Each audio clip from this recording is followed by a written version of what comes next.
Assalamualaikum warahmatullahi wabarakatuh. Alhamdulillah wassalatu wassalamu ala habibina wa syafi'ina wa maulana Muhammadin sallallahu alaihi wasallam.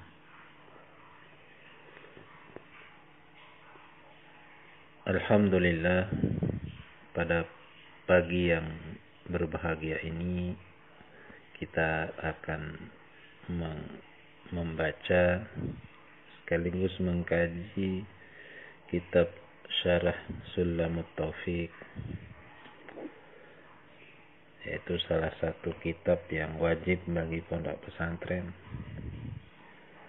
yang dikarang oleh Syekh Muhammad An-Nawawi, nafa'allahu bihi, amin. Mudah-mudahan Allah memberikan manfaat bihi dengan kitab ini, amin, amin. Qala al-muallifu wa nafa'ana bi ulumihim fid dharain, amin.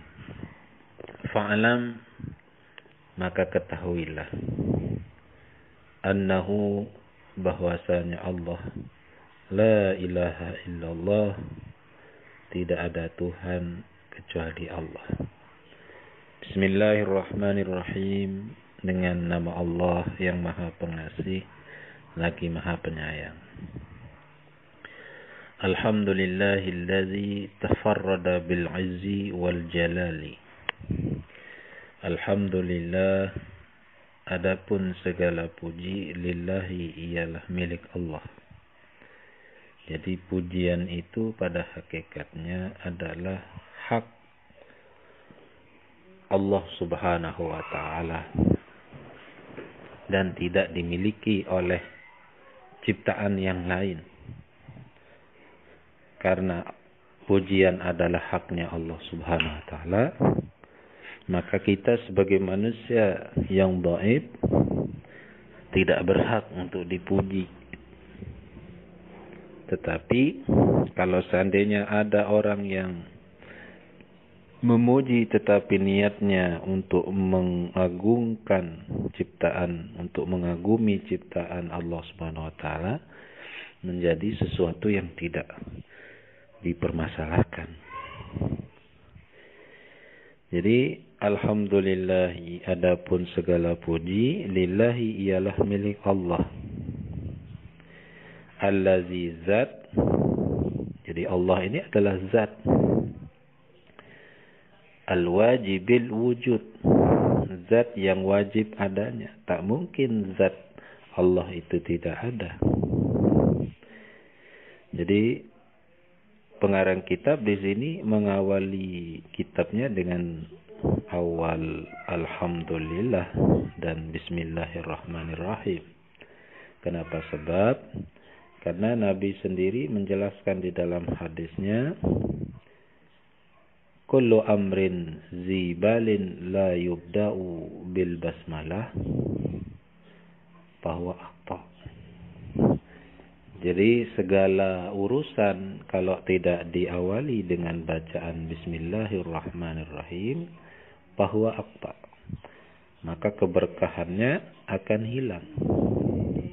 Begitu juga ketika seseorang tidak memulai dengan alhamdulillah, karena matan hadisnya ada dua. Yang kedua itu adalah kullu amrin zibalin la yubda'u bilhamdalah fahuwa aqta. Segala perkara yang tidak diawali dengan bacaan alhamdulillah, maka hilanglah keberkahannya. Maka pengarang kitab, yaitu Syekh Muhammad Nawawi, mengawali kitabnya dengan bacaan bismillahirrahmanirrahim dan mengucap alhamdulillah. Alhamdulillahillazi, adapun segala puji, lillahi, ialah milik Allah. Lamnya bimakna lil milki. Allazi, zat. Tafarrada, yang sendiri. Apa allazi, yaitu zatnya Allah. Tafarrada ini bentuknya fi'il madhi. tafarrada, ikut wazan tafa'ala. Tafarrada yatafarradu. Bil izzi, dengan kemuliaan. Jadi segala puji bagi Allah, zat tafarrada yang sendiri, bil izzi, dengan kemuliaannya. Jadi Allah itu adalah zat yang maha mulia, mulia dengan kesendiriannya. Artinya apa? Artinya tak mungkin sesuatu itu bisa dikatakan mulia secara syamil atau kamil kalau dia masih membutuhkan orang lain. Inilah yang dimaksud dengan bahwa Allah itu adalah zat yang esa, sendiri dalam dirinya, tidak membutuhkan kepada yang lain. Wal jalali, dan keagungan. Jadi Allah itu zat yang agung. Wa tawahhada bil kibriyai, dan Allah Ta'ala itu sendiri bil kibriyai, dengan kebesarannya. Jadi kalau kita melihat betapa besar kekuasaan Allah Subhanahu wa Ta'ala, kalau kita bandingkan bumi ini dengan planet-planet yang di alam semesta sana, jauh ya. Bintang yang kita lihat kecil itu bisa saja ratusan kali besarnya daripada bumi yang kita tempati ini. Dan berapa banyak planet-planet yang ada di semesta alam ini yang tak terdeteksi oleh ahli ilmuwan. Itulah yang menunjukkan bahwa Allah itu wa tawahhada bil kibriyai, dan sendiri bil kibriyai, dengan kebesarannya. Wal kamali, dan ay wa tawahhada bil kamali, dan sendiri bil kamali, wal kamali, dengan kesempurnaannya. Jadi Allah itu sempurna. Tak mungkin Allah Subhanahu wa Ta'ala itu memiliki cacat. Kalau seandainya Allah Subhanahu wa Ta'ala itu memiliki cacat, maka dia itu sama seperti makhluknya. Tetapi karena Allah tak mempunyai kekurangan, tak mempunyai cacat, maka Allah itu mempunyai sifat kamal, yaitu kesempurnaan yang ada pada zat Allah Subhanahu wa Ta'ala. Ahmaduhu, aku memujihu kepada Allah, kata pengarang kitab Syekh Muhammad Nawawi, ala kulli halin, atas segala kondisi. Jadi atas segala kondisi yang Allah berikan. Jadi beliau itu selalu memuji Allah. Alhamdulillah. Diberikan nikmat selalu mengucapkan alhamdulillah. Di dalam kitab Jam'ul Jawami karangan Imam Zakaria Al-Ansari menyebutkan bahwa wa anna syukral mun'imi wajibun bisyar'i, bahwasanya mensyukuri nikmat itu Allah itu wajib di dalam syariat Islam. Ala kulli halin hamdan, dengan pujian, yuqabilu ni'amahu, yang menghadapkan ni'amahu kepada segala nikmat-nikmat Allah Subhanahu wa Ta'ala. Jadi karena kita memuji itu, Allah akan mendatangkan nikmat-nikmat yang lain. Dengan bersyukur, memuji itu salah satu bentuk kesyukuran hamba kepada zat yang memberi. Sehingga ketika seseorang itu bersyukur, yuqabilu ni'amahu, maka orang itu akan dihadapkan dengan nikmat-nikmat Allah yang lain, yang justru berlipat-lipat lebihnya. Ketika seseorang diberikan rezeki 10.000, dia bersyukur kepada Allah, maka mungkin saja karena bersyukur kepada Allah itu akan dilimpatkan rezekinya dengan datang rezeki yang lain. Wa yudafi'u nakmahu, dan menolak nakmahu kepada murkanya Allah. Jadi ketika kita memuji, murkanya Allah itu tak mungkin datang. Ya, tidak mungkin datang. Makanya kita dianjurkan untuk selalu husnuzan kepada Allah. Saya sendiri, Haji Zamroni, tahaddus bi nikmatillah, saya diajarkan oleh orang tua saya untuk selalu husnuzan kepada Allah dalam kondisi apapun. Dan selalu mengambil hikmah dari segala sesuatu yang menurut kebanyakan orang itu adalah suatu yang buruk. Tapi kita harus selalu mengambil hikmah dari apa yang menjadi takdir kita, menjadi apa yang diberikan Allah, selalu kita syukuri. Wa yusawi ziyadata ni'amihi fil hali wal ma'ali. Wa yusawi, dan sama, menyamakan siapa Allah, ziyadata ni'amihi, kepada tambahan nikmat-nikmatnya Allah, fil hali, pada waktu sekarang, wal ma'ali, dan pada waktu yang akan datang. Jadi nikmat yang Allah berikan sekarang dan yang akan datang itu sama. Ya, sama, ziyadahnya sama. Ketika kita bersyukur hari ini diberikan rezeki yang sedikit, kita bersyukur kepada Allah, lalu Allah memberikan berlipat-lipat ganda tambahan-tambahan nikmat. Begitu juga ketika kita bersyukur nanti pada waktu yang akan datang, begitu juga Allah akan menambah nikmat-nikmatnya. Wa asyhadu an la ilaha illallah, dan aku bersaksi alla ilaha illallah, bahwasanya tidak ada Tuhan illallah, kecuali Allah, wahdahu, sendirinya. Artinya Allah, bukan Tuhan yang lain.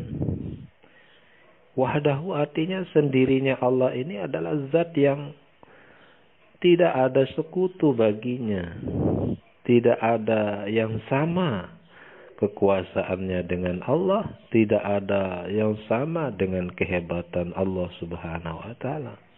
Dengan kita mengatakan la syarikalah, tidak ada sekutu, tidak ada yang menyamai lahu bagi zatnya Allah. Karena memang tak mungkin kita mengatakan bahwa Allah itu sama dengan yang lain.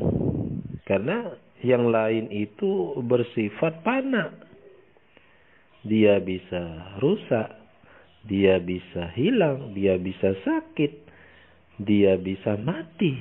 Sedangkan zat Allah itu tak mempunyai sifat seperti itu. Sehingga pengarang kitab Syekh Muhammad Nawawi mengatakan asyhadu alla ilaha illallah wahdahu la syarikalah. Aku bersaksi bahwasanya tidak ada Tuhan kecuali Allah dalam kesendiriannya. La syarikalah, tidak ada yang menyamai itu mawjud, ada lahu bagi Allah. Zulmanni, zat yang mempunyai karunia. Karunia Allah itu berbagai macam karunia Allah Subhanahu wa taala. Jadi karunia yang Allah berikan kepada kita, yang pada kita itu berbagai macam bentuk karunia-karunia. Wal abdali, dan Allah taala itu zul abdal, yaitu zat yang mempunyai sifat abdal, lebih utama. Jadi Allah Ta'ala itu punya sifat afdal. Sehingga tidak heran kita melihat betapa keutamaan-keutamaan Allah Subhanahu wa Ta'ala. Allah Ta'ala mengampuni hambanya ketika dia bertaubat padanya. Allah Ta'ala menyayangi, mengasihi hamba-hambanya. Itu sebagai bentuk bahwa Allah itu Dzul Afdal. Wa asyhadu anna sayyidana Muhammadan abduhu wa rasuluhu. Wa asyhadu, dan aku bersaksi, anna sayyidana, bahwasanya junjungan kita Muhammad dan Nabi Muhammad, abduhu, ialah hambanya Allah. Ini menunjukkan bahwa Nabi Muhammad itu adalah manusia biasa. Ya, ana basarum mislukum, saya itu manusia seperti kamu. Wa rasuluhu, dan utusannya Allah. Nabi Muhammad itu adalah hambanya Allah, tetapi Nabi Muhammad itu diberikan kelebihan apa? Rasuluhu, utusannya Allah. Uhiya ilaih, orang yang diberikan wahyu oleh Allah.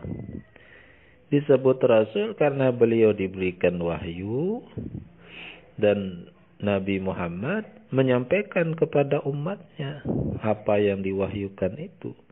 Sehingga itulah yang menjadi sebagai pegangan hidup umat Nabi Muhammad, apa yang diwahyukan itu.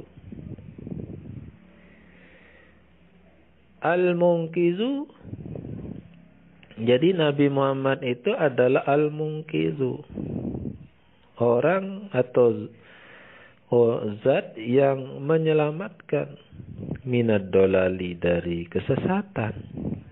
Jadi misi Nabi Muhammad sallallahu alaihi wasallam itu adalah menyelamatkan orang, menyelamatkan umatnya, minad dolali, dari kesesatan. Bagaimana kita melihat sejarah ketika pertama kali Nabi Muhammad sallallahu alaihi wasallam diangkat menjadi nabi dan rasul. Pada saat itu betapa banyak kesesatan-kesesatan yang dilakukan oleh umat manusia, umat jahiliyah pada saat itu. Mereka membuat patung yang mereka buat itu mereka sembah begitu saja. Itu secara logika, bagaimana mungkin mereka menyembah sesuatu yang tidak memberikan manfaat dan mudarat? Sehingga marilah kita bersama-sama selalu berpikir apa yang baik dan apa yang buruk itu sudah tabi'iyah, karakter manusia bisa membedakan itu dengan fikrun salimun. Wada'i, dan mengajak. Jadi Nabi Muhammad itu adalah orang yang mengajak ila asyrafil khisali, kepada paling mulianya capaian. Salah satu paling mulia capaian yang didapatkan oleh Rasulullah sallallahu alaihi wasallam adalah insanul kamil, manusia yang sempurna. Kalau kita tidak mungkin bisa sampai kepada insanun kamilun, ya minimal mendekatilah. Karena memang Nabi kita itu mengajak kepada asrafil khisal, kemuliaan capaian. Sehingga kemuliaan capaian ini bisa kita dapatkan ketika kita mengamalkan man ana alaihi wa ashabi. Itu orang-orang yang mengikuti saya dan para sahabat, kata Nabi. Tak mungkin kita masuk dalam golongan itu kalau kita tidak berusaha mengikuti Nabi, mengikuti para sahabat, mengikuti para tabi'in, mengikuti para tabi'it tabi'in, mengikuti para mazahib. Ya, yang terkenal di Indonesia ini adalah mazhab arba'ah, terutama dalam ibadah kita mengikuti Imam Syafi'i. Kenapa? Sebab karena Imam Syafi'i ini adalah mazhab yang ikhtiyatnya yang lebih utama, kehati-hatiannya. Wa mubayyinil harami minal halali sallallahu alaihi wasallam. Dan orang yang menjelaskan yang haram minal halali, dari yang halal. Ini yang haram, ini yang halal. Sallallahu alaihi wasallam. Itu Nabi kita. Nabi kita yang menjelaskan ini yang haram, ini yang halal. Wa ala ashabihi, dan atas sahabat-sahabat Nabi. Siapa yang disebut dengan sahabat? Yang disebut sahabat itu adalah man ra'an nabiyya mu'minan. Orang yang melihat Nabi dalam kondisi beriman. Bagaimana kalau ada orang dalam kondisi tidak beriman melihat Nabi, apakah disebut sahabat? Tidak. Lalu setelah Nabi meninggal baru dia beriman, dia tidak disebut sahabat. Walaupun dulu ketika dia belum beriman, dia pernah melihat Nabi. Jadi yang disebut sahabat itu adalah dalam kondisi dia beriman dan melihat Nabi, itulah yang disebut dengan sahabat Nabi. Sehingga yang disebut sahabat Nabi ini banyak. Seperti Abu Bakar itu, beliau di samping sahabat juga keluarga. Karena putri tercinta daripada Sayyidina Abu Bakar menikah dengan Nabi kita, Nabi Muhammad SAW. Sehingga hubungan Sayyidina Abu Bakar itu bukan hanya sekedar sahabat, tetapi keluarga. Wa alihi, dan keluarganya Nabi Muhammad. Jadi keluarga Nabi Muhammad itu adalah keluarga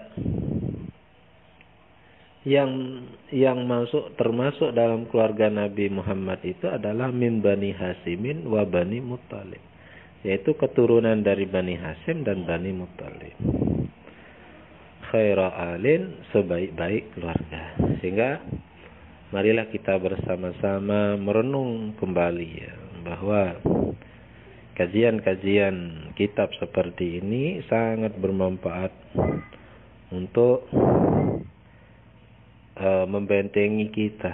Karena banyak sekarang para asatidz yang hanya menghafal satu hadis, dua hadis, lalu dipiralkan di Facebook, dipiralkan di YouTube, sehingga yang ajaran Islam yang sebenarnya yang ada di dalam kitab-kitab salafun saleh itu terkadang dilupakan.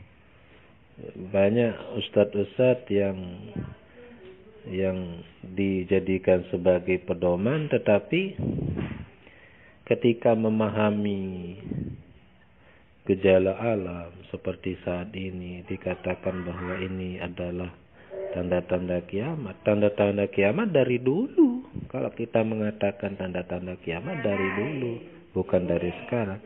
Sehingga marilah kita bersama-sama mengkaji Islam ini. Islam ini adalah agama yang mudah, bukan agama yang mempersulit kepada pemeluknya.